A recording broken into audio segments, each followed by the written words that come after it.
तुमच्या घराजवळ एखादी छोटी बादली, कुंडी किंवा पाण्याचा डबका आहे का? जर असेल तर कदाचित तुम्ही नकळत हिवतापाला तुमच्या घरात आमंत्रण देत आहात. कारण फक्त एक छोटासा पाण्याचा डबका हजारो डासांना जन्म देऊ शकतो आणि त्यातूनच पसरतो एक धोकादायक आजार, हिवताप म्हणजेच मलेरिया. म्हणून आज आपण जाणून घेणार आहोत तुमच्या घरातील अशा काही सामान्य चुका ज्या नकळतपणे हिवतापाचा धोका वाढवतात. आणि त्याचबरोबर या आजारापासून स्वतःला आणि आपल्या कुटुंबाला सुरक्षित कसं ठेवायचं हेही आज आपण समजून घेणार आहोत. नमस्कार मंडळी, ऐका हो ऐका या आपल्या खास मराठी पॉडकास्टमध्ये तुमचं मनःपूर्वक स्वागत आहे. तुम्हाला माहिती आहे का, हिवताप अजूनही जगभरातील मोठ्या आरोग्य समस्यांपैकी एक आहे. दरवर्षी जगभरात कोट्यावधी लोकांना हिवताप होतो. म्हणूनच जागरूकता वाढवण्यासाठी दरवर्षी 25 एप्रिल रोजी वर्ल्ड मलेरिया डे साजरा केला जातो. या दिवसाचा उद्देश एकच, लोकांना हिवतापाविषयी माहिती देणे आणि त्यातून बचाव करण्यासाठी त्यांना प्रेरित करणे. सोप्या भाषेत सांगायचं झालं तर हिवताप हा डासांमुळे पसरणारा एक संसर्गजन्य आजार आहे. हा आजार प्रामुख्याने एनोफिलिस मस्किटो या मादी डासाच्या चावण्यामुळे होतो. हा डास चावताना शरीरात एक सूक्ष्म परजीवी सोडतो आणि त्यातून हिवताप होतो. या आजाराची काही सामान्य लक्षणे म्हणजे अचानक ताप येणे, थंडी वाजणे, घाम येणे, डोकेदुखी, अंगदुखी आणि खूप अशक्तपणा जाणवणे. काही वेळा योग्य वेळी उपचार न घेतल्यास हा आजार गंभीर होऊ शकतो. त्यामुळे लक्षणं दिसताच डॉक्टरांचा सल्ला घेणं खूप महत्त्वाचं असतं. आता प्रश्न असा आहे की आपल्या घरात किंवा आसपास अशा कोणत्या चुका होतात ज्यामुळे हिवतापाचा धोका वाढतो? सर्वात मोठी आणि सर्वसामान्य चूक म्हणजे घराजवळ साचलेलं पाणी.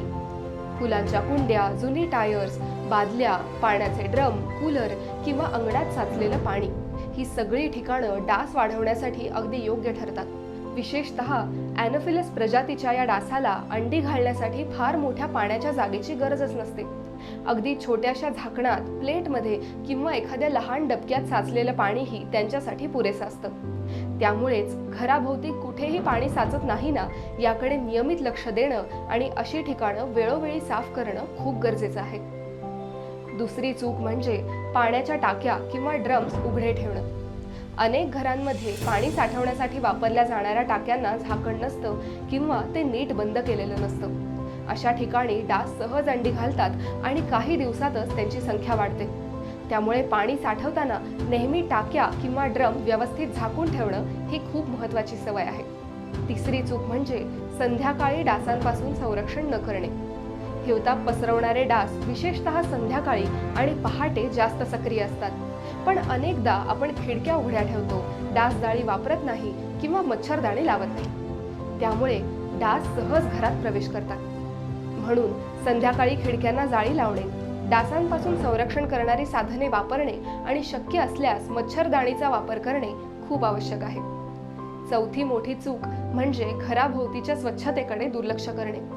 जर परिसरात कचरा, तुंबलेले नाले किंवा साचलेलं घाण पाणी असेल तर ते डास वाढण्यासाठी योग्य ठिकाण बनतं. स्वच्छ परिसर हा डासांपासून संरक्षणाचा सर्वात प्रभावी उपाय आहे. म्हणूनच आपल्या घराभोवती आणि परिसरात स्वच्छता ठेवणे ही प्रत्येकाची जबाबदारी आहे. आणखी एक महत्त्वाची चूक म्हणजे ताप आला तरी त्याकडे दुर्लक्ष करणं. अनेक वेळा लोक तापाला साधा ताप समजून दुर्लक्ष करतात.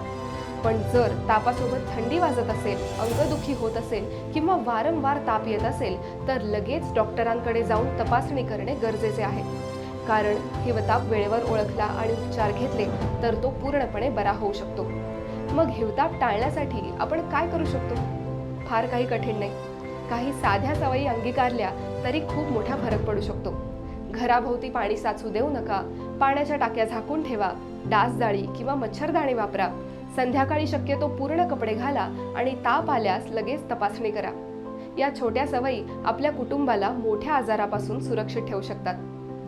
स्वच्छ परिसर आणि जागरूकता हीच हिवतापापासून संरक्षणाची गुरुकिल्ली आहे. म्हणून या वर्ल्ड मलेरिया डे निमित्त आपण एक छोटा संकल्प करूया. घराभोवती पाणी साचू देणार नाही, डासांना वाढू देणार नाही आणि आपल्या कुटुंबाच्या सुरक्षेकडे दुर्लक्ष करणार नाही. कारण हिवताप थांबवायचा असेल तर सुरुवात आपल्या घरापासूनच करावी लागते. तर मंडळी, आजच्या पुरतं एवढंच. आम्हाला आशा आहे की तुम्हाला आमचा हा पॉडकास्ट अवश्य आवडला असेल. आवडला असल्यास लाईक व शेअर करायला विसरू नका. तुमच्या घरात आणि परिसरात स्वच्छता राखण्यासाठी तुम्ही कोणत्या सवयी पाळता हे खाली दिलेल्या कमेंट बॉक्समध्ये नक्की सांगा. ऐका हो ऐका मराठी पॉडकास्टच्या पुढील अपडेट जाणून घेण्यासाठी आमच्या चॅनलला सबस्क्राईब करा व बेल आयकॉन प्रेस करायला विसरू नका. धन्यवाद.